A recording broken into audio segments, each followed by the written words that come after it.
సమయం బట్టి ఎంతో వందనాలు తండ్రి. ఈ వేదిక బట్టి ఎంతో వందనాలు. ఎంతో కృషితో తండ్రి సహోదరుడు సంపూర్ణ కుమార్ గారు ఈ వేదికని స్థాపించడమే కాదు, ఎంతో ప్రయాసపడి దాన్ని ముందుకు తీసుకొని వెళ్తున్నారు. ప్రత్యేకంగా ఈ సమయంలో సంపూర్ణ కుమార్ గారి తల్లి గారి కొరకు మేము ప్రార్థన చేస్తున్నాం తండ్రి. 90 సంవత్సరాల వయసున్న తల్లి గారు అనారోగ్యంతో కొంత బాధపడుతుండగా ఆమెను ముట్టి స్వస్థపరచండి. సంఘం కలిసిమెలిసి ప్రార్థన చేస్తే తండ్రి, మీరు పేదరుల్ని చెర నుంచి విడిదీశారు. అలాగే తండ్రి, ఆంటీని అనారోగ్యం అనే చెర నుంచి మీరు బయటికి తీసుకొని వస్తారని మేము నమ్ముచున్నాం. అలాగే సంపూర్ణ కుమార్ గారు ఇప్పుడు ప్రయాణం చేసి వస్తుండగా కావలి నుంచి హైదరాబాద్కి తండ్రి, మీరే కాపుదలగా భద్రతకుండి ఆయనను సురక్షితంగా హైదరాబాద్ చేరేటట్లు మీ కృప చూపించండి. ఈ బైబిల్ స్టడీలో పాల్గొండే ప్రతి వ్యక్తిని మీ చేతిలో అప్పచెప్తున్నాం తండ్రి. వాళ్ళ ఈ సమయంలో వేరేదో పనులు చేసుకొని ఉండొచ్చు, కానీ మీ మీద ఉన్న ప్రేమ బట్టి మేము దేవుని ఆరాధించాలి, వాక్యపరంగా ఆత్మీకంగా బలపరచబడాలి అని ఎంతో మంచి ఉద్దేశములతో తండ్రి వాళ్ళు ఈ వేదిక మీద వచ్చి ఉన్నారు. అందరిని కూడా మీరు తృప్తిపరుస్తున్నారు, దీవిస్తున్నారు, ఆశీర్వదిస్తున్నారు అని మేము నమ్ముచున్నాం. నిష్ప్రయోజకమైన మీ దీన దాసుడిని నించోబెట్టి ఈ సమయంలో మీ మహిమార్థమై వాడుకుంటున్నారు తండ్రి. దాన్ని బట్టి నేను మిమ్మల్ని స్తుతిస్తున్నాను. ఈ దినం, ఈ వేళ, ఈ పూట మీరు మా కొరకు ఏర్పరచుకున్న ఆత్మిక పాఠములు మా విశ్వాస నేతను రేపి బయలుపరుస్తారని నమ్ముచు ఈ వినపములు మేము యేసుక్రీస్తు పరిశుద్ధమైన నామమున వేడుకుంటున్నాం. ఆమేన్, ఆమేన్, ఆమేన్. అయితే ఎప్పుడు లెక్కనే ఒక బ్రీఫ్ ఇంట్రొడక్షన్ ప్రకటన గ్రంథం గురించి నేను పంచుకొని నేను వేరే స్లైడ్స్కి వెళ్తాను. మనము ఎప్పుడు ఈ విషయము ఎందుకు ఇంట్రొడక్షన్లో ఒకరొకరం తెలుసుకుంటాము అని అంటే, న్యూ కమర్స్ కూడా ఉండొచ్చు కాబట్టి వాళ్ళ బెనిఫిట్ కొరకే నేను ఈ విషయాలు పంచుకుంటాను. దేవుడు మనకి అప్పచెప్పిన అన్నిటికంటే ప్రాముఖ్యమైన పరిచర్య ఏంటంటే ఆయనను ఆరాధించే పరిచర్య. దేవుణ్ణి ఆరాధించే విషయంలో దేవుడు మన జీవితంలో కుమ్మరించిన దీవెనలు బట్టి ఆయనను ఆరాధించడం మంచిదే, కానీ అన్నిటికంటే శ్రేష్టమైన ఆరాధన ఏమై ఉన్నదంటే మన దేవుడు ఏమై ఉన్నాడో దాన్ని బట్టి ఆయనను ఆరాధించడం మనము నేర్చుకోవాలి. ఆయనలో అనేక మంచి గుణములు ఉన్నాయి. ఆ మంచి గుణముల బట్టి ఆయనను ఆరాధించడం మనం నేర్చుకోవాలి. ఆ మంచి గుణంలో ఒక గొప్ప గుణం ఏంటంటే ఆయన మర్మాలు బయలుపరిచే దేవుడై ఉన్నారు. ఇప్పుడే సహోదరి చక్కగా చదివినిపించింది. దానియేలు గ్రంథం 2వ అధ్యాయం 22వ వచనంలో ఏముంది? మన దేవుడు మర్మాలు బయలుపరిచే దేవుడై ఉన్నాడు. సో అన్నిటికంటే శ్రేష్టమైన పరిచర్య ఆయనను ఆరాధించే పరిచర్య. ఆయనను ఆరాధిస్తూ మనం ముందుకు సాగుదాం. ప్రకటన గ్రంథంని మనం సులభంగా అర్థం చేసుకోవాలంటే దాని పునాది వచనం ఏంటో నేను ఎప్పుడు మీకు గుర్తు చేస్తూ ఉంటాను. మరి చందు బ్రదర్ కూడా మనకు చూపిస్తున్నారు చూడండి. 1వ అధ్యాయం 19వ వచనము ఏమని రాయబడి ఉన్నది? యోహాను, నువ్వు ఏమి చూసి ఉన్నావో అది నువ్వు రాయి, ఏమి చూస్తున్నావో అది నువ్వు రాయి, ఏమి చూడబోతున్నావో అది నువ్వు రాయి. దాన్ని బట్టి మనం ప్రకటన గ్రంథంని కొన్ని భాగాలుగా విభాగించవచ్చు అని నేను కొన్ని వారాలుగా మీతో పంచుకుంటున్నానండి. ఇక్కడ చూడండి, ఇప్పటి వరకు యోహాన్ ఏం చూసి ఉన్నాడు? రక్షణ ప్రణాళిక శిల్వ మీద యేసుక్రీస్తు ప్రభువారు ముగించుట ఆయన చూసి ఉన్నాడు. యోహాన్కు ఉన్న ధన్యత వేరే శిష్యులకు కూడా లేదు. వేరే శిష్యులు శిల్వ పక్కన లేరు, వాళ్ళు భయపడి పారిపోయారు. కానీ యోహాను శిల్వ పక్కనే ఉన్నాడు, శిల్వ పక్కనే నించొని ఉన్నాడు. ఇంకా ఆ గొప్ప బాధ్యత కూడా యేసుక్రీస్తు ప్రభువారు ఆయనకు అప్పచెప్తున్నారు. ఆ బాధ్యత ఏంటంటే తల్లి గారిని చూసుకునే బాధ్యత. యేసుక్రీస్తు ప్రభువారు పలికిన 7 మాటలు ఒక మాట ఏంటి? ఇగోమా నీ కుమారుడు ఈయనే అని యోహాన్ని చూపిస్తున్నారు మరియమ్మకి. అలాగే యోహాన్ వైపు చూసి పలికిన మాట ఏంటంటే, ఇగో యోహాను, ఇదే నీ తల్లి అని అప్పచెప్తున్నాడు. వేరే శిష్యులు లేరు ఆ సమయంలో, కానీ యోహాను ఉన్నాడు.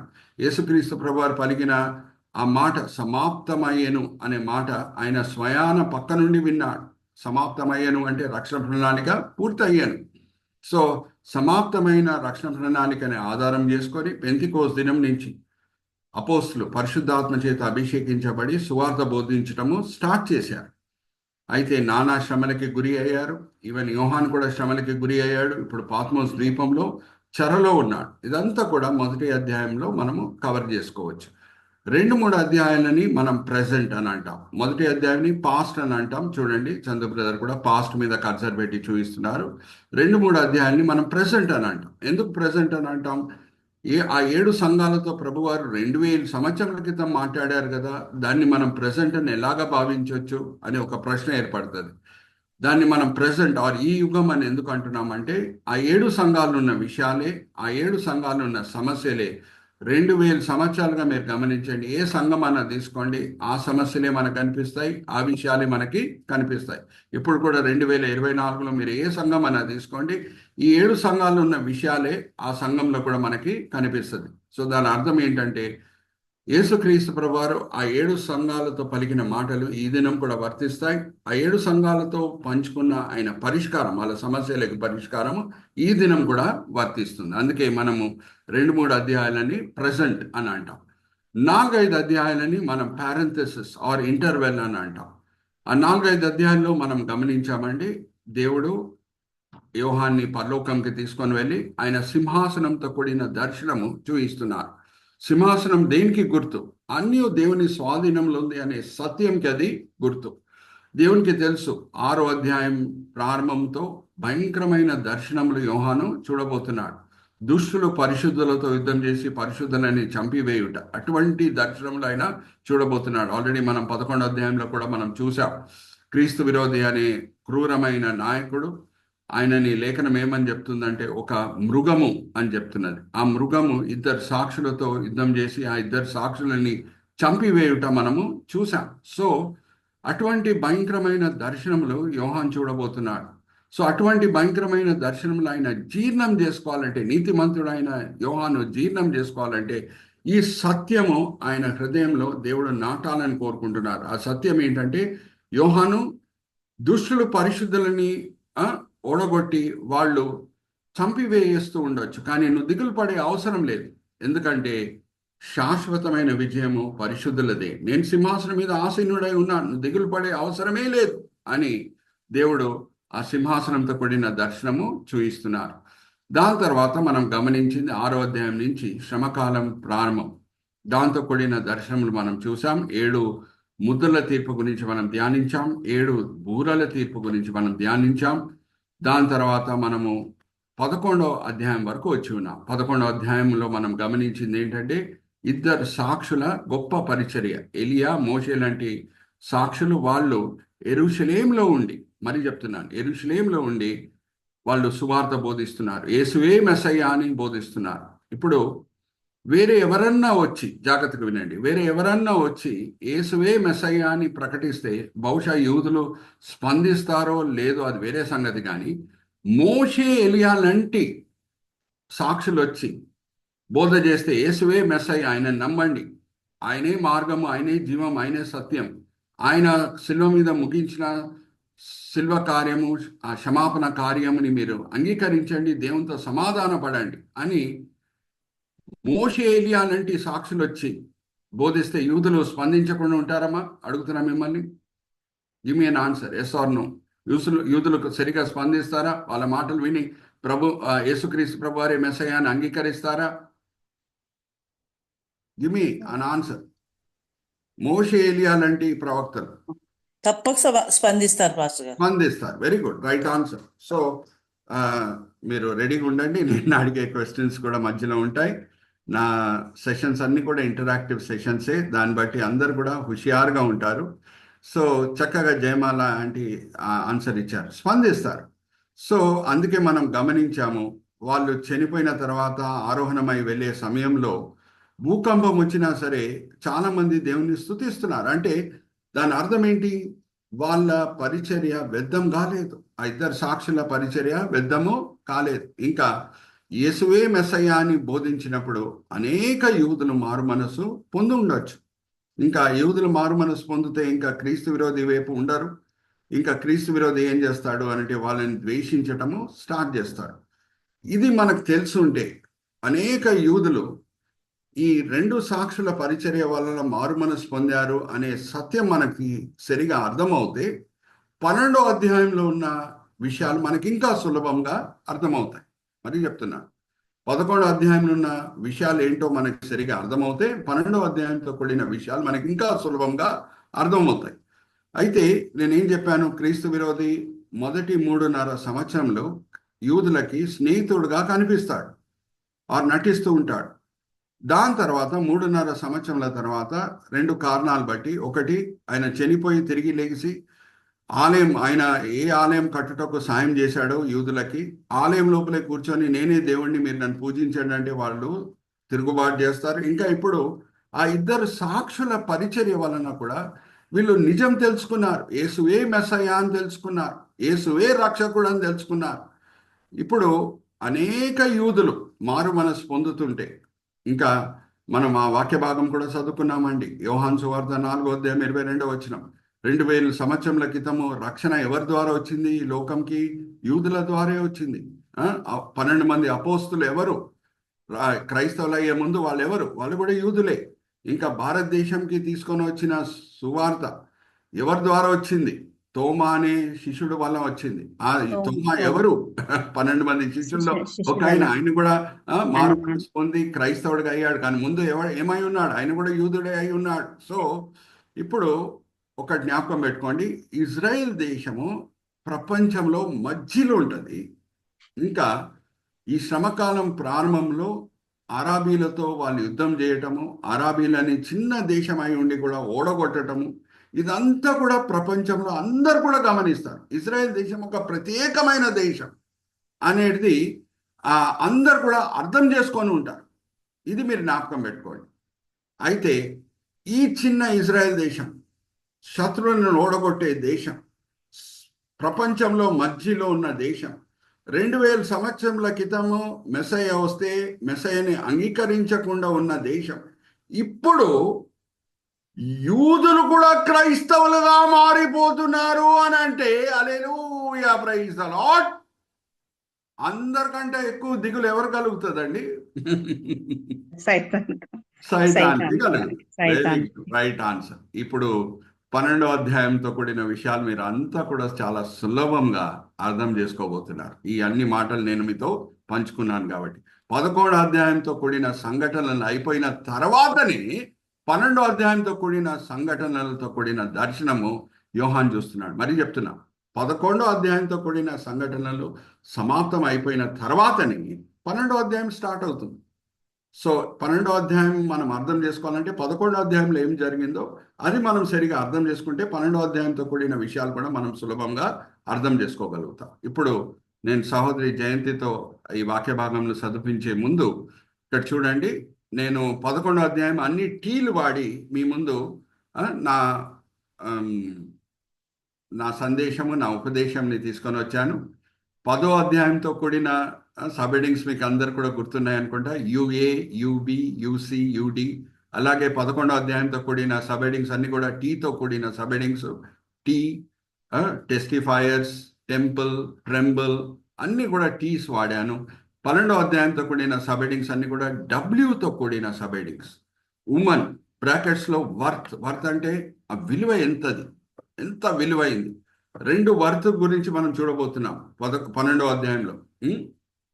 ఉమన్ తర్వాత వర్త్ బ్రాకెట్స్. వర్త్ అంటే ఎంత విలువైంది అనేది మనం అర్థం చేసుకోవాలి. 2వది వికెడ్ వన్ అంటే దుష్టుడు. 3వది వైప్ అవుట్ అంటే కంప్లీట్గా నాశనం చేయటకు ప్రయత్నించుట. 4వది వాచ్ ఓవర్ అంటే ఎవరు ఇజ్రాయెల్ దేశంకి భద్రతగా కాపుదలగా ఉండబోతున్నారు. 5వది వార్ అంటే యుద్ధం. ఓన్ అవుట్ అంటే తోసివేయబడుట. ఓన్ అవుట్ అంటే ఇట్లా ఎలాగ మనం పారవేసేస్తామో పనికిరానిది దాన్ని ఓన్ అవుట్ అని అంటారు. 6వది వర్షిప్ అంటే ఆరాధన. ఇది జస్ట్ సబ్-హెడ్డింగ్స్ అండి. మనము ప్రతి వచనం మనము ధ్యానించి దాంతో కూడిన మర్మాలు ఏంటో అర్థం చేసుకుందాం. సహోదరి జయంతి గారి సాయం నేను తీసుకుంటాను. Let's go to the next slide brother Chandu. Next slide మనం వెళ్దాం. మొదటి 6 వచనాలు సహోదరి చదివినిపిస్తారు. మొదటి 6 వచనాలు. దాని తర్వాత ఈ పిక్చర్ని కూడా మనం ఆధారం చేసుకొని ఆ మొదటి 6 వచనాలు ఉన్న మర్మాలు ఏంటో, ఆ మొదటి 6 వచనాలతో కూడిన అర్థం ఏంటో మనము అర్థం చేసుకుందాం. అన్మ్యూట్ చేసుకోండి అమ్మా. ప్రకటన గ్రంథం 12వ అధ్యాయము మొదటి వచనం నుంచి. అప్పుడు పరలోకమందు ఒక గొప్ప సూచన కనబడెను. అదేదనగా సూర్యుని ధరించుకున్న ఒక స్త్రీ, ఆమె పాదముల కింద చంద్రుడును, శిరస్సు మీద 12 నక్షత్రములు కిరీటములు ఉండెను. ఆమె గర్భిణి అయి ప్రసవ వేదన పడుచు ఆ నొప్పులకు కేకలు వేయిచుండెను. అంతటా పరలోకమందు ఇంకొక సూచన కనబడెను. ఇదిగో ఎర్రని మహాఘట సర్పము, దానికి 7 తలలను 10 కొమ్ములను ఉండెను. దాని తల మీద 7 కిరీటములుండెను. దాని తోక ఆకాశ నక్షత్రములలో 3వ భాగమును ఈడ్చి వాటిని భూమి మీదికి పడవేసెను. కననై ఉన్న ఆ స్త్రీ కనగానే ఆమె శిశువుని మృంగివేయవలనని ఆ ఘట సర్పపు స్త్రీ ఎదుట నిలుచుచుండెను. సమస్త జనులను ఇనుప దండంతో ఏలనై ఉన్న ఒక మగ శిశువును ఆమె కనగా, ఆమె శిశువు దేవుని యొద్దకు, ఆయన సింహాసనం యొద్దకు కొనిపోబడెను. ఆ స్త్రీ అరణ్య పారిపోయెను. అచ్చట వారు 1260 దినములు ఆమెను పోషింపవలెనని దేవుడు ఆమెకు ఒక స్థలమును సిద్ధపరిచి ఉంచెను. అంతటా పరలోకమందు యుద్ధము జరిగెను.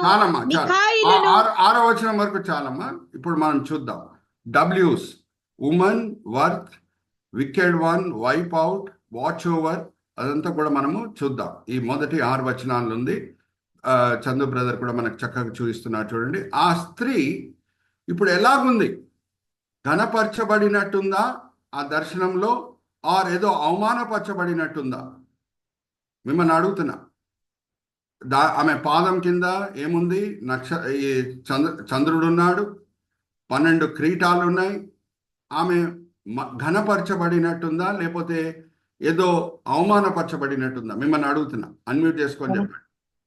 ఘనపరచబడినట్టు. ఎందుకంటే ఆ స్త్రీ ఎవరు కాదు, ఇజ్రాయెల్ దేశంని సూచించే స్త్రీ. ఇజ్రాయెల్ దేశంని ఆ స్త్రీ సూచిస్తుంది. ఆమె రక్షణ పొందుతుంది అంటే దేవుని దృష్టిలో ఘనపరచబడేటట్టు. హల్లెలూయా, ప్రైజ్ ది లార్డ్. 12 నక్షత్రాలతో కూడిన కిరీటము అని అంటే ఏంటి? ఇజ్రాయెల్ దేశం అంటే ఎన్ని గోత్రాలు? మీరే నాకు అన్మ్యూట్ చేసుకొని చెప్పాలి. చెప్పండి. 12 గోత్రాలు. హల్లెలూయా, ప్రైజ్ ది లార్డ్. అందుకే 12 నక్షత్రాలతో కూడిన కిరీటం ఆమె ధరించుకొని ఉంది. ఎందుకు? ఆ స్త్రీ ఇంకా చంద్రుడు పక్కన ఉన్నట్టు ఎందుకు లేఖనం వర్ణిస్తున్నది? చంద్రుని పాత్ర ఏంటి ఇజ్రాయెల్ దేశం చరిత్రలో అని మనం చూస్తే చంద్రుని పాత్ర చాలా ప్రాముఖ్యమైనది. ఇజ్రాయేలీలందరూ కూడా వాళ్ళు 7 పండుగలు ఏది వాళ్ళు ఆచరిస్తారో అంతా కూడా చంద్రుడు కనిపించటము, చంద్రుడు కనిపించకుండా ఉండటం మీద ఆధారపడి ఉంటుంది. వాళ్ళ ఫెస్టివల్స్ మనీ చెప్తున్నాను, అన్ని కూడా moon based festivals. Are you all with me? Muslims కూడా అలాగే పాటిస్తూ ఉంటారు. రంజాన్ ఒక దినము ఢిల్లీలో సెలబ్రేట్ చేస్తారు, ఇంకొక దినం హైదరాబాద్లో సెలబ్రేట్ చేస్తారు. ఏంటి బాబు, ఎందుకు మీరు రంజాన్ ఢిల్లీలో ఒక దినం సెలబ్రేట్ చేశారు, హైదరాబాద్లో ఇంకొక దినం సెలబ్రేట్ చేశారంటే హైదరాబాద్లో మూన్ కనిపించలేదండి అని అంటుంటారు. Anyway, coming to the main point ఏంటంటే వాళ్ళ ఫెస్టివల్స్ అంతా కూడా, వాళ్ళ పండుగలంతా కూడా చంద్రుడు కనిపించటం ఆర్ కనిపించకుండా ఉండటం మీద ఆధారం పడి ఉంటుంది. కాబట్టి ఇజ్రాయెల్ దేశంని చంద్రుడిని మనం విడిదీయడానికి వీలు లేదు. అందుకే ఆ చంద్రుడు పక్కనే కనిపిస్తున్నాడు, ఆ స్త్రీకి పక్కనే కనిపిస్తున్నాడు. అయితే ఆమె రక్షణ పొందుతున్నది. ఇప్పుడు నేను మిమ్మల్ని ఒక ప్రశ్న అడుగుతానండి. ఒక స్త్రీ గర్భవతి అయి ఉండే సమయంలో ఆమెకి అన్నిటికంటే విలువైనది ఒక గర్భవతి అయిన స్త్రీకి ప్రపంచంలో అన్నిటికంటే విలువైనది ఏమై ఉంటుంది చెప్పండి? Very good, right answer. Jayanthi garu, వేరేవాళ్ళు కూడా కరెక్ట్ ఆన్సర్ చెప్పారు. కనబోయే ఆ శిశువు అన్నిటికంటే విలువైంది. ప్రపంచంలో దానికంటే పెద్ద ఆస్తి ఆ గర్భవతి స్త్రీకి వేరే ఏది కూడా ఉండదు. సో ఆ శిశువు ఎవరు అని అంటే రక్షణ. హల్లెలూయా, ప్రైజ్ ది లార్డ్. ఇజ్రాయిల్కి అన్నిటికంటే విలువైనది రక్షణ. ఇప్పుడు సాతానుడు అక్కడ కనిపిస్తున్నాడు. ఎందుకు సాతానుడికి దిగులు? అరే 2000 సంవత్సరాలుగా మెస్సయ్యని అంగీకరించని యూదులు కూడా మారు మనసు పొందితే ప్రపంచం అంతా కూడా యేసుని మెస్సయ్యగా అంగీకరిస్తారే అనే కంగారు. Are you understanding? మా 2000 సంవత్సరాలుగా యూదులు యేసుని మెస్సయ్యగా అంగీకరించారా, రక్షకుడిగా అంగీకరించారా? అన్మ్యూట్ చేసుకొని చెప్పండి. లేదు లేదు 2000 పాస్టర్ గారు. పేతురు, అంగీకరించలేదు. పౌలు, గొప్ప గొప్ప అంగీకరించలేదు. అపోస్తులు అక్కడ పరిచర్య చేసినా సరే ఎవరు చాలా మంది యూదులు అంగీకరించలేదు. మారుమనసు పొందారు, కానీ చాలా మంది యూదులు మారుమనసు పొందలేదు. అందుకే వాళ్ళు పొందలేదు. మారుమనసు పొందుంటే వాళ్ళు క్రైస్తవులు అయిపోయి ఉంటారు. ఇప్పుడు కూడా యూదులై ఉన్నారు అని అంటే, ఇప్పుడు కూడా సున్నతి పొందుతున్నారు అని అంటే వాళ్ళు క్రైస్తవులు అయిపోలేదు. కానీ ఇప్పుడు క్రైస్తవులు అయిపోతున్నారు. ఆ ఇద్దరు గొప్ప సాక్షుల పరిచర్య ప్రభావము కనిపిస్తున్నది. వాళ్ళు రక్షణ పొందుతున్నారు. యూదులే క్రైస్తవులు అయిపోతున్నారు అని అంటే అందరికంటే ఎక్కువ దిగులు సాతానుడికి కలుగుతుంది. ఎందుకంటే ఇప్పుడు ప్రపంచంలో అందరూ కూడా యూదుల మారు మనసు బట్టి ప్రభావితం అవడానికి ఆస్కారం ఉంది. ఇంకా ఆ గర్భవతి స్త్రీ శిశువు ఎవరు? రక్షణ. ఆమె రక్షణ పొందేస్తే, కంప్లీట్గా రక్షణ చేతిలో వచ్చేస్తే ఇంకేమవుతుంది? ప్రపంచమే మారిపోదానికి ఆస్కారం ఉంది. సో సాతానుడు ఏం చేస్తున్నాడంట? ఆ స్త్రీని చంపివేయటకు ప్రయత్నిస్తున్నాడు. ఆ ఇంకా శిష్యుని చంపి ఇజ్రాయెల్ దేశంనే నాశనం చేయడానికి ప్రయత్నిస్తున్నాడు. ఆ కనబోయే శిశువుని కూడా చంపుటకు ప్రయత్నిస్తున్నాడు. చంపడానికి రక్షణ ఈమెకి కలిగితే ఇంకా అయిపోయింది, వేరే వాళ్ళు కూడా మారు మనసు పొందేస్తారే అనే కంగారు సాతానుడికి ఉంది. అర్థమవుతుంది. అందుకే 12వ అధ్యాయంతో కూడిన విషయాలు 11వ అధ్యాయంతో కూడిన విషయాలతో కనెక్ట్ అయి ఉందనే మాట మనం మర్చిపోకూడదు. 11వ అధ్యాయంలో ఆ ఇద్దరు సాక్షుల పరిచర్య తర్వాతనే ఈ దర్శనం యోహాన్ చూస్తున్నాడు. Hallelujah, praise the Lord. Are you all understanding?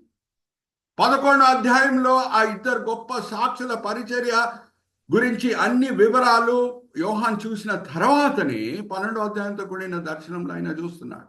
అంటే 11వ అధ్యాయంలో మనం ఏం చూసాం? ఆ ఇద్దరు గొప్ప సాక్షుల పరిచర్య వ్యర్థం కాలేదు. అంటే యూదులు రక్షణ పొందటం స్టార్ట్ చేశారు. యూదులే మారు మనసు పొందేస్తుంటే ఇంకా లోకంలో వేరులు కూడా ప్రభావితం అవుతారు కదా అని సాతానుడికి దిగులు కలుగుతుంది. అందుకే చంపివేయటకు ప్రయత్నిస్తున్నాడు ఇజ్రాయెల్ దేశంని కంప్లీట్గా.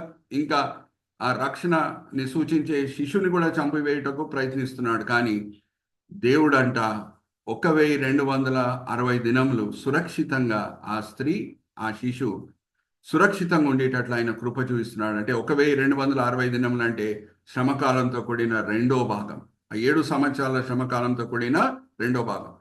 యూదుల క్యాలెండర్ మరి చెప్తున్నా, ఇట్ ఈస్ మూన్ బేస్డ్, చంద్రునితో లింక్ అయి ఉన్న క్యాలెండర్ అది. మన ఇంటర్నేషనల్ క్యాలెండర్లో 31 డేస్, ఫిబ్రవరిలో 28 డేస్, లీప్ ఇయర్లో 29 డేస్ అవన్నీ కూడా మనకు కనిపిస్తుంటాయి. కానీ యూదుల క్యాలెండర్లో ఓన్లీ 30 దినములే కనిపిస్తాయి. యూదుల క్యాలెండర్లో 30 దినములే. వాళ్ళ ఇంటర్నేషనల్ క్యాలెండర్ని వాళ్ళు ఆధారం చేసుకోరు. వాళ్ళ క్యాలెండరు 30 దినములే ఉంటుంది. సో 3.5 సంవత్సరములు అని అంటే యూదుల క్యాలెండర్ ప్రకారంగా 1260 దినములు. మరీ చెప్తున్నా, 1260 దినములు. సో శ్రమకాలంలో ఉన్న రెండో భాగం, 7 సంవత్సరాల శ్రమకాలంలో ఉన్న రెండో భాగము 1260 దినములు వాళ్ళు సురక్షితంగా ఉండేటట్లు దేవుడు కృప చూపిస్తున్నాడు. దాచిపెడుతున్నాడంట. ఎక్కడ దాచిపెడతాడు అదంతా కూడా నేను వచ్చే వారంలో నేను మీతో పంచుకుంటాను. వాళ్ళు ఎక్కడ దాక్కొని ఉన్నారో యూదులు, మెజారిటీ ఆఫ్ ద యూదులు ఎక్కడ దాక్కొని ఉన్నారో అక్కడ క్రీస్తు విరోధి వెళ్ళుటకు వీల్లేదు, వాళ్ళని చంపివేయటకు వీల్లేదు. ఇప్పుడు మరి ఇంకొక ప్రశ్న అడుగుతాను. ఏమనంటే, సాతానుడు వచ్చి కనిపించి ఆ యూదులని చంపివేయుటకు ప్రయత్నిస్తుంటే, వాళ్ళకి వచ్చే రక్షణ కూడా రాకుండా ఉండుటకు ప్రయత్నిస్తుంటే దాని అర్థం ఏంటి? సాతానుడే వచ్చి ఏమైనా చేస్తాడా, లేకపోతే సాతాను దూత అయిన క్రీస్తు విరోధిని వాడుకుంటాడా? Give me answer. నో, క్రీస్తు విరోధిని క్రీస్తు విరోధిని వాడుకుంటాడు. క్రీస్తు విరోధియే ఆ సాతాను దూత ఈ లోకంలో. సో క్రీస్తు విరోధిని వాడి యూదులని అందరినీ కూడా చంపివేయటకు ప్రయత్నిస్తాడు. వాళ్ళకి రక్షణ రాకుండా ఉండుటకు ప్రయత్నిస్తాడు. కానీ ఏమని రాయబడి ఉంది? 1260 దినములు. అంటే దానికి మనం వాడే సబెడింగ్ ఏంటంటే వాచ్ ఓవర్. వాచ్ ఓవర్ అంటే ఏంటి? వాచ్మెన్ చేసే పని ఏంటి? మిమ్మల్ని అడుగుతున్నా. వాచ్మెన్ అనగానే మీకు ఏం గుర్తొస్తుంది? సెక్యూరిటీ గుర్తొస్తుంది. సో దేవుడు ఈ వాచెస్ ఓవర్ ఇజ్రాయెల్. ఆ 1260 దినములు క్రీస్తు విరోధి ఎంత ప్రయత్నించినా సరే యూదులను అందరినీ కూడా చంపివేయుటకు ఆయన ప్రయత్నాలు లో ఫలం అనేది ఉండదు. ఏం సాధించాలని క్రీస్తు విరోధి ప్రయత్నిస్తాడు, అది ఆయన సాధించలేకపోతాడు. ఎందుకంటే దేవుని కాపుదల, దేవుని భద్రత ఇజ్రాయెల్ దేశం పట్ల ఉంది, ఇజ్రాయెల్ దేశం పొందే రక్షణ పట్ల ఉంది. Are you all understanding? ఇది బైబిల్ స్టడీ కాబట్టి మనం కొంచెం లోతులో వెళ్తున్నామండి. ఏంటంటే సాతానుడికి తెలుసు ఏమనంటే రక్షణ యూదుల ద్వారే వస్తుందనేది కూడా సాతానుడికి తెలుసు.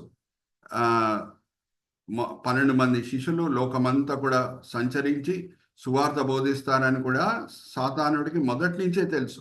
ఇంకా ఈ శ్రమకాలంలో బహిరంగంగా అందరి ముందు వీళ్ళు మారుమనసు పొందటము ఆయనకి ఇంకా ఎక్కువ దిగులు కలిగిస్తుంది. కానీ చరిత్రలో కూడా మనం గమనిస్తే, జాగ్రత్తగా వినండి, చరిత్రలో కూడా మనం గమనిస్తే సాతానుడు వేసిన ప్లాన్స్ ఏంటి? యూదులందరూ కూడా చంపివేయుట, యూదులు లేకుండా ఆర్ మెస్సయ్య రాకుండా ఉండుట, దాని విషయం బట్టి సాతానుడు వేసిన ప్లాన్స్ ఏంటి, ఆయన చేసిన ప్రయత్నాలు ఏంటి, అది కూడా మనకు తెలిసి ఉండాలి. ఇది బైబిల్ స్టడీ కాబట్టి మనం లోతులో వెళ్తున్నాం.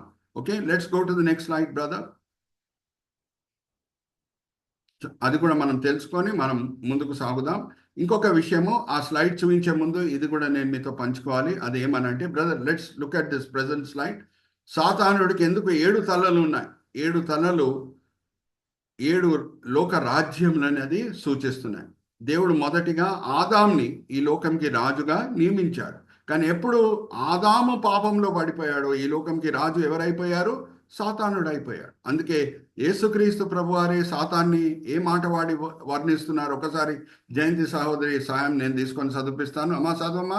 14వ అధ్యాయం యోహాను సువార్త 30-31.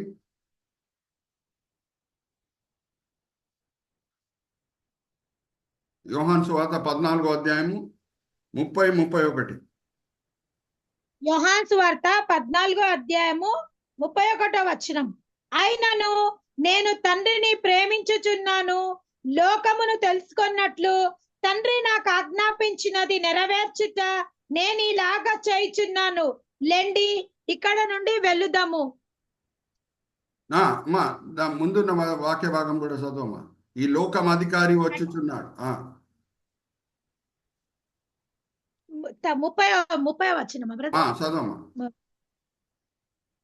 ఇంకను మీతో విస్తరించి మాట్లాడను, ఈ లోకాధికారి వచ్చుచున్నాడు, నాతో వానికి సంబంధం ఏమీ లేదు. అయినను ఈ లోక అధికారి అని యేసుక్రీస్తు ప్రభువారే సాతాన్ని ఆ మాట వాడి వర్ణిస్తున్నాడు.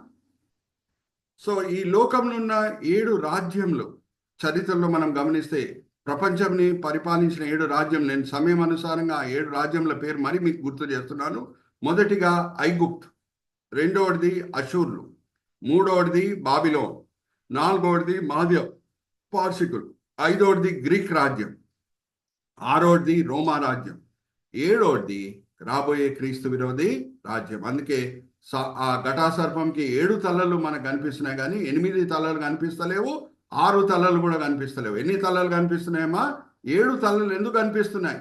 7 తలలు ఎందుకు కనిపిస్తున్నాయి అని అంటే ఆ 7 రాజ్యములని సాతానుడు సూచిస్తున్నాడు. ఓకే, ఈ కొంచెం లోతులు వెళ్తున్నాను, ఇది బైబిల్ స్టడీ కాబట్టి జాగ్రత్తగా వినండి. రేపు మీరు కూడా ప్రకటన గ్రంథంతో కూడిన అనేక విషయాలు వేరేళ్ళకి ఉపదేశించబోతున్నారు. ఎక్కడ ఉన్నారో అక్కడ ఆమెన్ చెప్పండి. అయితే ఈ 7 రాజ్యములకి సాతానుడికి మధ్యన కూడా కొన్ని పోలికలు ఉండాలి కదా, అవునా కాదా? జాగ్రత్తగా వినండి. ఆ ప్రాముఖ్యమైన పోలిక ఏంటో అది కూడా నేను పంచుకొని నెక్స్ట్ స్లైడ్కి నేను వెళ్తాను. ఆ పోలిక ఏంటంటే ఈ 7 రాజ్యంలో మనం గమనిస్తే మొదట్లున్న రాజులు 7 రాజ్యంలో మంచివాళ్ళు అనంటే దేవుని పట్ల భయభక్తి కలిగి ఉన్నవాళ్ళు. దేవుని పట్ల భయభక్తి కలిగి ఉన్నవాళ్ళు దేవుని ప్రజలను కూడా ప్రేమిస్తారా లేదా? You me yes or no? Unmute చేసుకొని చెప్పండి అమ్మా. ప్రేమిస్తారు. సో ఐగుప్తు రాజ్యం మనం తీసుకుందాం. యోసేపు టైంలో ఉన్న ఫారో దేవుని పట్ల భయభక్తి కలిగి ఉన్నాడు కాబట్టి యూదులను ప్రేమిస్తున్నాడు. వాళ్ళకి గోషెన్ అనే పట్టణము ఏర్పరిచాడు, అక్కడ ఉండండి, సుఖంగా ఉండండి అని అన్ని ఏర్పాట్లు చేశాడు. అలాగే మోషే టైంకి వచ్చిన ఫారో దుష్టుడు. Are you all understanding? సాతానుడు కూడా మొదట్లో మంచివాడు, తర్వాత చెడ్డవాడుగా మారాడు. Hallelujah, praise the lord. అవునా కాదా? అవునవును. తీయండి ఒకసారి ఎజెకియెల్ గ్రంథం 28వ అధ్యాయం 14-15 బైబిల్స్ అండర్లైన్ చేసుకోండి. సాతానుడు గురించి ఏమని రాయబడి ఉన్నది? మొదట్లో మంచివాడు, తర్వాత చెడ్డవాడు. ఎజెకియెల్ గ్రంథం 28వ అధ్యాయం 14-15 బైబిల్స్ అండర్లైన్ చేసుకోండి.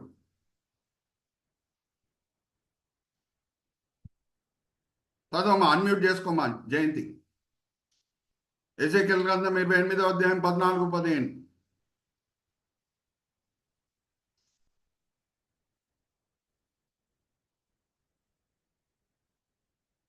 ఎజెకియెల్ గ్రంథం 28వ అధ్యాయం 14-15. ఎజెకియెల్ గ్రంథం 28వ అధ్యాయము 14వ వచనం.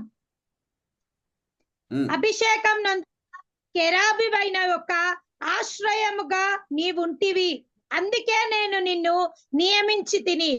దేవునికి ప్రతిష్ఠింపబడిన పర్వతం మీద నువ్వు ఉంటివి, కాలుచున్న రాళ్ల మధ్య నీవు సంచరించుచుంటివి. నీవు నియమింపబడిన దినము మొదలుకొని పాపము నీ యందు కనబడ వరకు ప్రవర్తనని విషయంలో నీవు యథార్థవంతుడుగా ఉంటివి. సాతానుడు కూడా మొదట్లో మంచివాడు, తర్వాత చెడ్డవాడుగా మారాడు. ఈ 7 రాజ్యంను కూడా మనం గమనిస్తే వాళ్ళ చరిత్ర ఎలాగుంది? మొదట్లో దేవుని పట్ల భయభక్తి కలిగి ఉన్నారు, తర్వాత చెడ్డవారుగా మారుతున్నారు. చూడండి ఇక్కడ చందు బ్రదర్ కూడా వాళ్ళు ఏ సంవత్సరం నుంచి ఏ సంవత్సరం వరకు ఈ లోకంని పరిపాలించారో ఆ వివరాలన్నీ కూడా మనకు చూపిస్తున్నారు. Praise the lord. Chandu brother excellent technical coordination. ఇది 13వ అధ్యాయంతో కూడిన స్లైడ్ కూడా ఇప్పుడే మనకు చూపిస్తున్నారు చందు బ్రదర్, మనం సరిగా అర్థం చేసుకోవడానికి. అలాగే అషూరు ప్రధాన పట్టణము నినెవే పట్టణం.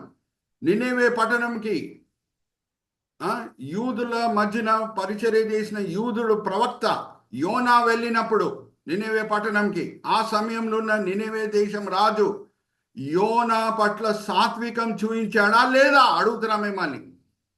Yes or no?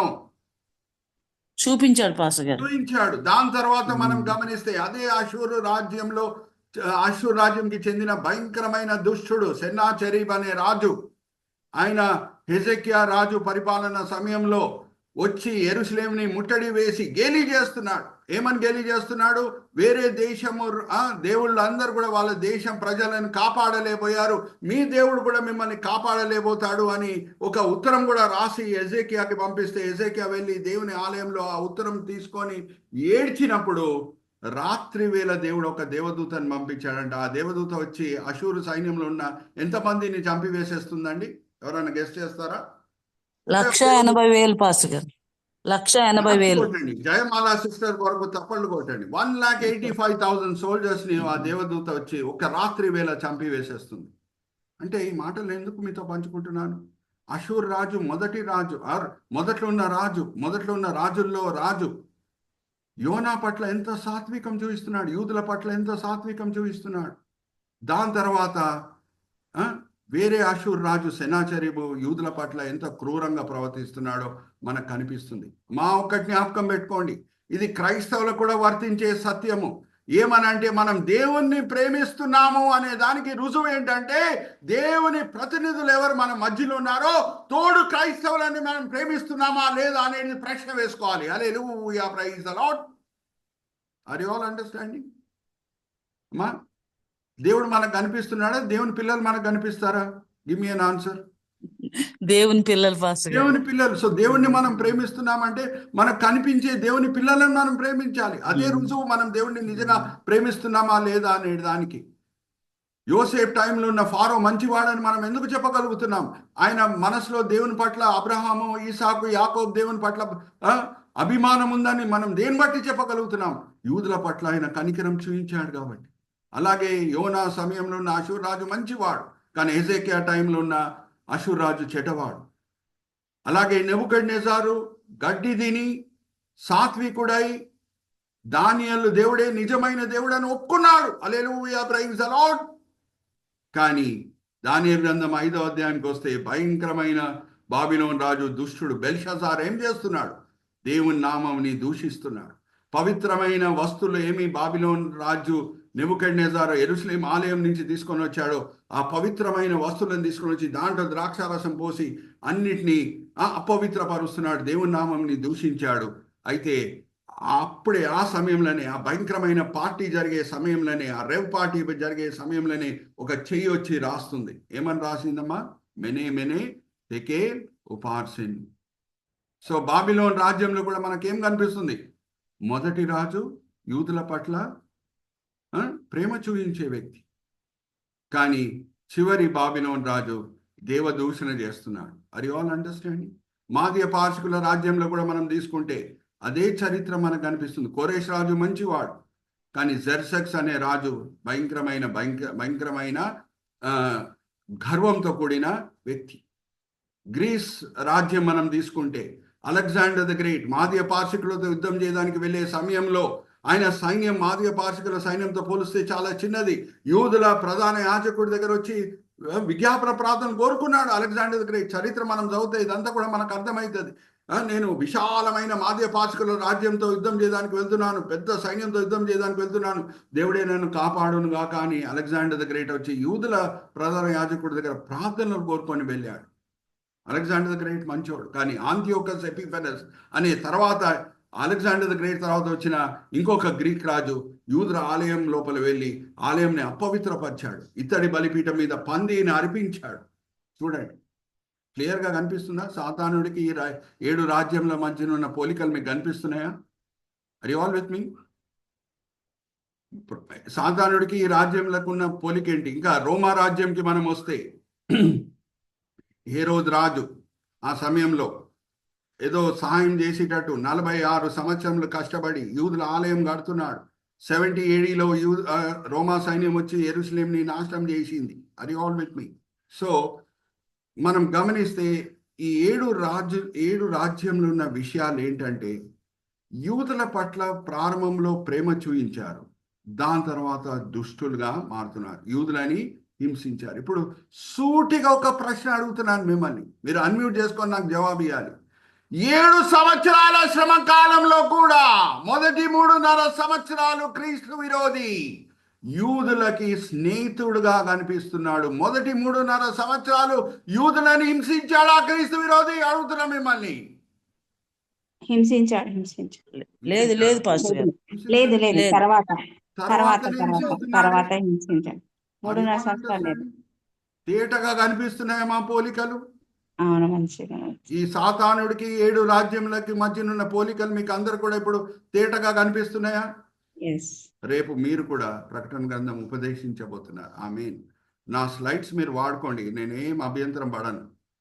నా స్లైడ్స్కి ఏం కాపీ రైట్స్ లేవు. ఒకటే ఒక రిక్వెస్ట్ ఏంటంటే, కాపీ ఇట్ రైట్, ఏం మార్పు చేయకండి. ఉన్నట్టు మీరు కావాల్సి ఎక్కడన్నా చూపించండి. Are you all with me? So ఈ సాతానుడు మొదటిగా మంచివాడు, తర్వాత చెడ్డవాడుగా మారినప్పుడు, దేవునికి విరోధంగా తిరుగుబాటు చేసినప్పుడు, brother Chandu, let's look at that slide. ఎంతమంది దేవదూతలను కూడా తప్పుదారిలో తీసుకొని వెళ్ళాడు, అది కూడా మనకు తెలుస్తుంది. నక్షత్రాల్లో ఉన్న 3 భాగములని, 3వ భాగంని ఆయన వేపు చేసుకున్నాడంట. సోదరి జయంతి చదివినిపించింది, అందరు కూడా జ్ఞాపకం ఉందనుకుంటా. నక్షత్రాల్లో ఉన్న 3వ భాగం, నక్షత్రాలు దేన్ని సూచిస్తున్నాయి? దేవదూతల్ని సూచిస్తున్నాయి. అమ్మా చదవమా, యోబు గ్రంథం 38వ అధ్యాయం 6-7 వచనాలు. నక్షత్రాలని దేవుడు ఎలాగ, దేవదూతలని అనేక మాటలు వాడి దేవుడు వర్ణిస్తాడు లేఖనంలో. ఒక మాట ఏంటి? యోబు గ్రంథం 38వ అధ్యాయం, లోకంని దేవుడు సృష్టించినప్పుడు ఆయన సర్వ జ్ఞానం, వర్ణించలేని జ్ఞానం వాడి దేవుడు ఈ ప్రపంచంని సృష్టించినప్పుడు నక్షత్రాలు దేవుణ్ణి స్తుతించినాయి అనే మాట దేవదూతలకు వాడబడింది. ఒకసారి చదవమ్మా, యోబు గ్రంథం 38వ అధ్యాయం 6-7 వచనాలు. గ్రంథం 38వ అధ్యాయము 6వ వచనం. దాని మీద పరిమాణపు కొల వేసిన వాడెవడని చెప్పుము, దాని స్తంభములను పాదులు దేనితో కట్టబడు చెప్పుము. ఉదయ నక్షత్రములు ఏకంగా కూడి పాడినప్పుడు దేవదూతలందరూ, ఉదయ నక్షత్రములు అన్ని కలిసి దేవుణ్ణి స్తుతిస్తున్నాయంట. ఉదయ నక్షత్రాలన్నీ దేవుడు లోకంని సృష్టించినప్పుడు స్తుతిస్తున్నాయి. ఎంత సర్వ జ్ఞానంతో దేవుడు సృష్టించాడు ఈ లోకంలో. అమ్మా, మన ఎర్త్ 3వ ప్లానెట్, ఎంత కరెక్ట్ డిస్టెన్స్ లో సూర్యుని దగ్గర నుంచి పెట్టాడు అంటే దేవుడు, కొంచెం దగ్గర ఉంటే మనం అందరం కాలిపోతాం, కొంచెం దూరం ఉంటే చల్లని వాతావరణం వల్ల మనం చనిపోతాం. కరెక్ట్ డిస్టెన్స్ పెట్టాడు సూర్యునికి ఎర్త్కి. Are you all understanding? ఇదంతా కూడా చూసినప్పుడు నక్షత్రాలు స్తుతించడం దేవుని స్టార్ట్ చేసినంటే అది దేవదూత. సో 3వ భాగం చందు బ్రదర్ ఆ టెయిల్ని చూపించండి, హైలైట్ చేయండి. 3వ భాగం నక్షత్రాలని సాతానుడు ఆయన వైపు చేసుకున్నాడు అని అంటే దాని అర్థం ఏంటి? సాతానుడు దేవునికి విరోధంగా పరలోకంలో తిరుగుబాటు చేసినప్పుడు ఎంతమంది దేవదూతలు చేయగలిపారంట సాతానుడితో? 3వ భాగం అంటే 100 దేవదూతలు ఉంటే 33 దేవదూతలు సాతానుతో చేతులు కలిపారు. Are you all understanding? 3వ భాగము నక్షత్రాలని ఆయన టెయిల్తో ఆయన వైపు చేసుకున్నాడు అంటే, తోకతో ఆయన వైపు లాక్కున్నాడు అంటే దాని అర్థం ఏంటంటే 33 దేవదూతలు, 100 దేవదూతల్లో 33 దేవదూతలు ఆయనతో పాటు చెయ్యి కలిపారు. Are you all understanding? ఇదంతా కూడా మనం ప్రకటన గ్రంథం ద్వారా మనము నేర్చుకుంటున్నాం. సో ఎందుకు 7 తలలు మనం అర్థం చేసుకున్నాం. ఎందుకు సాతానుడు ఇజ్రాయెల్ దేశంని చంపివేసేయాలి, ఇజ్రాయెల్ తో చెందిన రక్షణని కంప్లీట్గా నాశనం చేయాలి, ఎందుకు ప్రయత్నించాడో మనము చూసాం ఇప్పటివరకు. చరిత్రలో కూడా ఏం చేశాడో అది మనం నెక్స్ట్ స్లైడ్లో మనం చూద్దాం. ఎందుకంటే రక్షణ యూదుల ద్వారా వస్తుంది. యూదులే లేకుండా ఉంటే, దావీదు గోత్రమే లేకుండా ఉంటే మెస్సయ్య ఎలా పుడతాడు? సో ఏమేం చేశాడు చరిత్రలో, అది కూడా మనం ఈ దినము తెలుసుకుందాము. కొంచెం టైం ఎక్కువ అయినా సరే, 1 అవర్ దాటినా సరే మనం అందరం కూడా సహకరిద్దాము. ఎందుకంటే దేవుని వాక్యం చుంటే తేనె దారు కంట మధురమైనది. ప్రతిసారి మనం లేఖనం చదివినప్పుడు నూతనమైన విషయాలు దేవుడు మనకు బయలుపరుస్తూ మనల్ని ఉజ్జీవపరిచే దేవుడు అయి ఉన్నాడు. Hallelujah, praise the Lord. So let's go to the next slide Chandu brother. ఇక్కడ చూడండి, 2వ రాజుల గ్రంథం 11వ అధ్యాయం 1-3 వచనాలు. సహోదరి జయంతి గారు చదివి వినిపించే సమయంలో ఎక్కడెక్కడ కర్జర్ పెట్టి చూపించాలో చందు బ్రదర్ మనకు కర్జర్ పెట్టి చూపిస్తారు. భయంకరమైన ఒక రాణి, ఆమె పేరు అతాలియా. ఆమె ఎవరు కాదు, భయంకరమైన రాణి జెజబేల్ కూతురే ఆమె. ఆమె యూదా రాజ్యంలో పెళ్లి సంబంధం బట్టి వచ్చేస్తుంది. జెహోషాపాట్ అనే ఒక మంచి రాజు చేసిన ఒక పెద్ద పొరపాటు ఏంటంటే, ఆయన కుమారునికి భార్యలు ఎక్కడన్నా దొరుకుతారు, కానీ ఆయన చేసిన పొరపాటు, మంచి రాజు జెహోషాపాట్, చాలా వరకు యూదా రాజ్యంకి చెందిన రాజు, చాలా వరకు మంచివాడే. ఆయన చేసిన ఒక పొరపాటు ఏంటంటే, జెజబేల్ కూతుర్ని ఏం చేశాడు అంటే ఆయన కుమారుడికి ఇచ్చి పెళ్లి చేశాడు. సో జెజబేల్ కూతుర్ని అంగీకరించాడు ఆయన రాజభవనంలో, ఆమెని కోడలుగా అంగీకరించాడు. అది పొరపాటు. అయితే ఈ అతాలియా అనే ఈ జెజబేల్ కూతురు ఏం చేసింది, ఆమెకి మనవళ్ళు కూడా ఉన్నారు. ఇప్పుడు నేను మిమ్మల్ని సింపుల్ ఒక ప్రశ్న అడుగుతానండి. ఒక నాయనమ్మ మనవళ్ళని ప్రేమించదమ్మా? Yes or no? ఒక ప్రేమిస్తుంది. కానీ ఒక పరిస్థితి వస్తున్నది, ఏమనంటే అతాలియాకి అప్పుడే న్యూస్ వచ్చింది, కుమారుడు యుద్ధంలో చనిపోయాడు అని. ఇంకా ఆమె క్రూరమైన మనస్సు చూడండి, నేనే ఈ దేశంకి రాణి అవుతానని మనవుళ్ళందరినీ చంపటం స్టార్ట్ చేసింది. చూడండి, భయంకరమైన రాణి అతాలియా రాణి. ఆమె చంపివేయుటకు ప్రయత్నించే సమయంలో ఆమె కొడుకు, ఆమె ఇంకొక grand child or grand daughter, ఆమె వచ్చి ఇంకా బతికే ఉంది. ఆమె ఆ మనోళ్ళందరినీ చంపివేసేయాలని ప్రయత్నించే సమయంలో ఆమె గ్రాండ్ డాటర్ ఎలాగా ఆమె సొంత బ్రదర్ని ఎలా కాపాడుతుందో మనం 2వ రాజుల గ్రంథము 11వ అధ్యాయము 1-3 వచనాలు జయంతి సహోదరి చేత చదివి వినిపించే సమయంలో కర్జర్ ఎక్కడ పెట్టి చూపించాలో చందు బ్రదర్ అక్కడ కర్జర్ పెట్టి చూపిస్తారు. 2వ రాజుల గ్రంథం 11వ అధ్యాయం 1-3 వచనాలు.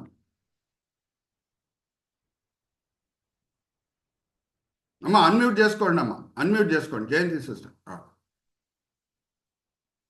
2వ రాజుల గ్రంథము 11వ అధ్యాయము 1వ వచనం నుంచి, అహజ్యా తల్లి అయిన అతల్యా తన కుమారుడు మృతి పొందనని తెలుసుకొని లేచి రాజకుమారులనందరినీ నాశనము చేసెను.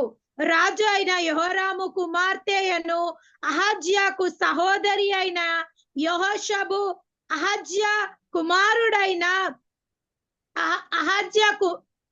అహజ్యా కుమారుడైన యెహోషును హతమైన రాజకుమారులతో కూడా చంపబడకుండా అతని రహస్యంగా రప్పించెను. కనుక వారు అతని దాదిని పడక గదిలో అతల్యాకు మరుగుగా ఉంచి ఉండుట చేత అతడు చంపబడకుండెను. అతల్య దేశమును ఏలుచుండగా ఇతడును 6 సంవత్సరాలు యెహోవా మందిరం యందు దాదితో కూడా దాచబడి ఉండెను. చూడండి, భయంకరమైన నాయనమ్మ. అరే, గ్రాండ్ చిల్డ్రన్ అంటే నాయనమ్మ మనసులో ప్రేమ ఉండాలి, కానీ ఈమె భయంకరమైన విగ్రహారాధికురాలు కదా. అతాలియా మనసు ఎంత కఠోరపరచబడి ఉన్నదంటే, కుమారుడు రాజు చనిపోయాడని తెలంగాణ నేను ఇప్పుడు రాణి అయిపోతాను ఈ దేశంకి అని మనవుళ్ళని చంపివేసే సమయంలో దేవుడు అద్భుత రీతిగా ఒక మనవుడు, ఆయన పేరు జోయాష్, ఆయన మాత్రం సురక్షితంగా ఉండేటట్లు చేశాడు. అంటే అతాలియా వేరే వాళ్ళని చంపివేసేసింది, కానీ జోయాష్ని చంపివేయడానికి కుదరలేదు. ఇక్కడ చూడండి, జోయాష్ని వాళ్ళ అక్క ఎలాగా కాపాడుతున్నదో. ఆ అక్క ఎవరు కాదు, జెహోషఫాట్ అనే జెహోయిడా అనే ఇంకొక ప్రధాన యాజకుడు భార్య. ఓకే, ఇక్కడ చూడండి, భర్త గారు జెహోయిడా ప్రధాన యాజకుడు రైట్ సైడ్ ఉన్నాడు. అలాగే జెహోషిబా అనే అక్క, జోయాష్ చిన్న శిష్యుడు అక్క, ఆమె లెఫ్ట్ సైడ్ ఉంది. వీళ్ళిద్దరూ చేతులు కలిపి జోయాష్ని కాపాడారు. ఇప్పుడు మిమ్మల్ని ఒక సూటిగా ఒక ప్రశ్న అడుగుతాను. జోయాష్ కాపాడబడకుండా ఉంటే, జాగ్రత్త వినండి, జోయాష్ కాపాడబడకుండా ఉంటే దావీదు వంశావళి నిలిచి ఉండేదా? Give me an answer. Joash కాపాడబడకుండా ఉంటే ఉండదు. దావీదు వంశావళి లేకుండా ఉంటే మెస్సయ్య ఎలా పుడతాడు? సో చరిత్రలో కూడా మనం గమనిస్తే సాతానుడు ఎలాగా ప్రయత్నించాడో మెస్సయ్య రాకుండా మనం చూస్తున్నాం. Are you all understanding? అలాగే హామాన్ వేసిన భయంకరమైన ప్లాన్. ఎప్పుడు మనం ఎస్తేర్ గ్రంథంకి 3వ అధ్యాయం 1-6 వచనాలు చదువుతాము. మోర్దికాయ్ అనే యూదుడు హామాన్కి లోబడకుండా ఉంటే ఎంత అగాగీయుడైన హామాన్కి కోపం వచ్చిందో మనం చూస్తాం. ఆయన వేసిన భయంకరమైన ప్లాన్ ఏంటంటే యూదులందరూ కూడా నాశనం అయిపోవాలి. ఆయన వెళ్ళి రాజును ఒప్పింపజేస్తున్నాడు. దాని తర్వాతనే మనం ఎస్తర్ గ్రంథంలో చూస్తే ఎస్తరు మోర్దికాయ్ చేతులు కలిపి ఆ రాజు ప్లాన్స్ని ఎలాగ మారుస్తున్నారో మనం చూస్తాం. దాని తర్వాత వాళ్ళు పురిం పండుగ ఎందుకు ఆచరిస్తున్నారో ఎస్తర్ గ్రంథం చివరి అధ్యాయాల్లో మనం చదువుకోవచ్చు. అంటే ఆ పురిం పండుగ ఎందుకు ఆచరిస్తున్నారంటే జ్ఞాపకం చేసుకునేటకు ఆ హామాన్ వేసిన భయంకరమైన ప్లాన్ దగ్గర నుంచి దేవుడు యూదులను అందరినీ ఎలా కాపాడాడో జ్ఞాపకం చేసుకునేటకే ఆ పురిం పండుగని యూదులు ఆచరిస్తారు. అంటే ఈ 3వ అధ్యాయం 1-6 వచనాలు కూడా చదవమ్మా. అన్మ్యూట్ చేసుకోమ్మా జయంతి. 3వ అధ్యాయము 1వ వచనం నుంచి. ఈ సంగతులైన తర్వాత రాజు అయిన అశ్వరోషు హమోదాత్ కుమారుడైన అగాదీయుడగు హామానును గణపర్చి వానిని హెచ్చించి వాని పీఠము తన దగ్గరనున్న అధిపతులందరికంటే ఎత్తుగా నుంచెను. కాబట్టి రాజు గుమ్మమునున్న రాజు సేవకులందరూ రాజాజ్ఞాసారముగా మోకాళ్ళుని హామానునకు నమస్కరించి మొర్దెకై వంగకయు నమస్కారము చెయ్యకునుండగా రాజు గుమ్మములున్న రాజ సేవకులు నీవు రాజాజ్ఞను ఎందుకు మీరుచున్నావని మొర్దెకైని అడిగిరి. ఈ ప్రకారం వారు ప్రతి దినము అతనితో చెప్పుచూ వచ్చినను అతడు వారి మాటలు చెవనబెట్టకపోయెను. కనుక వారు మొర్దెకై యొక్క మాటలను స్థిరపడునో లేదో చూడమని దానిని హామానునకు తెలిపిరి. ఏలయనగా అతడు నేను యూదుడను గనుక ఆ పని చెయ్యజాలనని వారితో చెప్పి ఉండెను. అప్పుడు హామాన్ వేసిన ప్లాన్ ఏంటి? అప్పుడు హామాన్ ఏం నిర్ణయించుకుంటున్నాడు? అది కూడా చదవమ్మా. మొర్దెకై వంగకయు నమస్కరింపకయు నుండుట హామాను చూచినప్పుడు బహుగా కోపించి మొర్దెకై ప్రాణమును మాత్రము తీయుట స్వల్ప కార్యమని ఎంచి మొర్దెకై యొక్క జనులు ఎవరైనది తెలుసుకొని అశ్వరోషు యొక్క రాజ్యమంతట నుండి మొర్దెకై స్వజనులను యూదులనందరినీ సంహరించుటకు ఆలోచించెను. రాజు అయిన అందరినీ చంపుటకు ఆ ప్లాన్ కూడా వేస్తాడు. మరి ఆల్ అండర్స్టాండింగ్. ఇప్పుడు మరి మిమ్మల్ని ఒక సూటిగా ప్రశ్న అడుగుతున్నాను. అతాలియా తర్వాత వచ్చింది ఈ హామాన్. యూదులందరూ చంపివేయబడి ఉంటే మెస్సయ్య రక్షకుడు వచ్చుటకు వీలుండేదా? Give me an answer. మెస్సయ్య రక్షకుడు రావడానికి వీలుండేదా? యూదులందరూ కూడా చంపివేయబడి ఉంటే? లేదు పాస్టర్ గారు, లేదు. Are you all understand? So చరిత్రలో కూడా యూదులకి విరోధంగా సాతానుడు ఏం చేశాడో అది కూడా మీ ముందు తీసుకొని వస్తున్నాను. ఇది బైబిల్ స్టడీ కాబట్టి.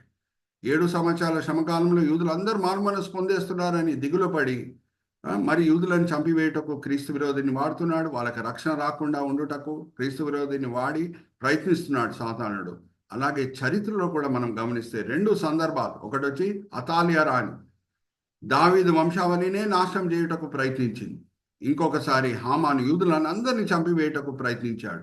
ఈ 2 సంఘటనలు కూడా ఏం రుజువుపరుస్తున్నాయంటే సాతానుడు ఎప్పుడు యూదులకు విరోధంగా ఎలాగో ఉన్నాడు అనేది. ఇంకా 7 రాజ్యంలో కూడా మనం గమనిస్తే మొదట్లో ఉన్న రాజులు యూదుల పట్ల ప్రేమపూర్వకంగా ఉన్నారు. దాని తర్వాత ఎలాగ యూదులని ద్వేషించారో అది కూడా మనము చూసాం. Are you all understanding? Are you all with me? ఇక్కడ మనం ముగిద్దాము. ఎన్నో ఇంకా లోతైన మర్మాలు ప్రకటన గ్రంథంలో మనం అర్థం చేసుకొని దేవుని ఆరాధిద్దాం, స్తుతిద్దాం. ఈ దినం మనం చూసింది 12వ అధ్యాయంలో మొదటి 6 వచనాలు. దాంతో కూడిన డబ్ల్యూస్ ఏంటేంటి అనేది కూడా మనం చూసాం. మొదటిగా ఉమెన్, ఆమె వర్త్ ఏంటి?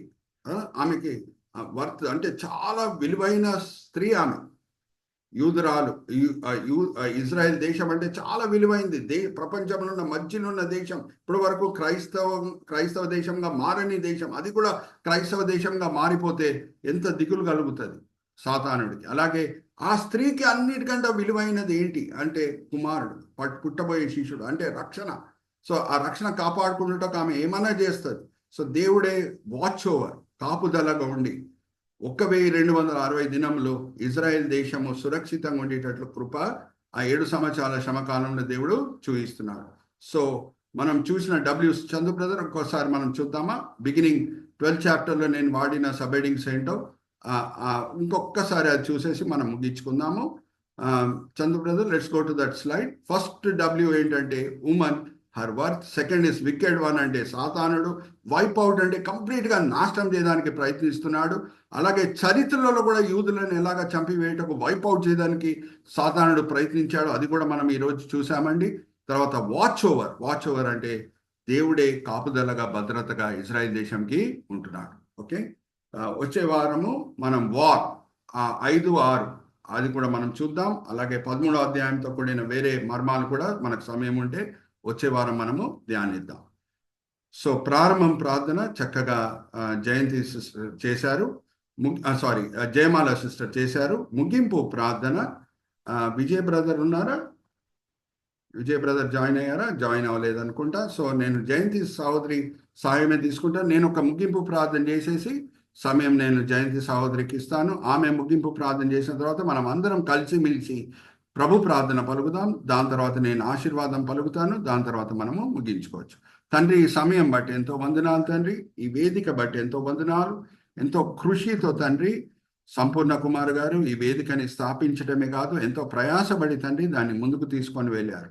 దాన్ని బట్టి ఎంతో వందనాలు. ఈ దినము సంపూర్ణ కుమార్ గారు మా మధ్యలో లేరు, ప్రయాణం చేసి వస్తుండగా మీరే ఆయనకి కాపుదలగా, భద్రతగా ఉండండి. అలాగే సంపూర్ణ కుమార్ గారి తల్లి గారిని కూడా మీ చేతిలో అప్పచెప్తున్నాం తండ్రి. ముట్టి స్వస్థపరచండి. ఈ దినం తండ్రి వేదిక మీద వచ్చిన ప్రతి వ్యక్తిని బట్టి మిమ్మల్ని మేము స్తుతిస్తున్నాం. వాళ్ళు వేరేదో పనులు చేసుకోవచ్చు. ఈ దినం ఆదివారం మేము ఏదో పనులు చేసుకోవాలని కోరుకొని ఉండొచ్చు, కానీ మేము ఈ సమయం దేవునితో గడపాలి. ప్రకటన గ్రంథంతో కూడిన మర్మాన్ని మేము అర్థం చేసుకోవాలని ఎంతో మంచి ఉద్దేశంతో వాళ్ళు వచ్చి ఉన్నారు. అందరినీ కూడా మీరు తృప్తిపరిచి ఉన్నారు, దీవించి ఉన్నారు, ఆశీర్వదించి ఉన్నారని మేము నమ్ముచున్నాం. ఎంతో చక్కగా టెక్నికల్ కోఆర్డినేషన్ చేసిన చందు బ్రదర్ని దీవించండి, ఆశీర్వదించండి. ఎంతో ఆసక్తితో వాక్యం చదివిన జయంతి సహోదరిని దీవించండి, ఆశీర్వదించండి. ఈ దినం ఏమేమి పాఠాలు మీరు మాకు నేర్పించారో తండ్రి, మేము వేరే క్రైస్తవులతో కూడా పంచుకునేటట్లు మమ్మల్ని ప్రోత్సహించండి. ఎంతో కృషితో చందు బ్రదరు యూట్యూబ్లో ప్రతి సెషన్ని అప్లోడ్ చేస్తున్నారు. ఆ యూట్యూబ్లో ఉన్న సెషన్స్ని మేము వేరే క్రైస్తవుల మధ్యన, సార్వత్రిక స్వర్గం మధ్యన సర్క్యులేట్ చేయుటకు మమ్మల్ని అందరినీ కూడా ప్రోత్సహించండి. మీ సేవకుడు సురేష్ మనోహర్ శారీరకంగా ఎంతో బలహీనుడు, ఎంతో టైర్డ్ అయిపోయి ఉన్నాడు. అయినా సరే తండ్రి మీ మహిమార్థమై మీ సేవకుడిని బలపరిచి మీరు వాడుకున్నారు. దాన్ని బట్టి నేను మిమ్మల్ని స్తుతిస్తున్నాను తండ్రి. రాబోయే దినంలో కూడా ఈ వేదిక చేత మీరే మహిమ పొందండి. ఈ వినపములు మేము యేసుక్రీస్తు పరిశుద్ధమైన నామములో వేడుకుంటున్నాం. ఆమేన్, ఆమేన్, ఆమేన్.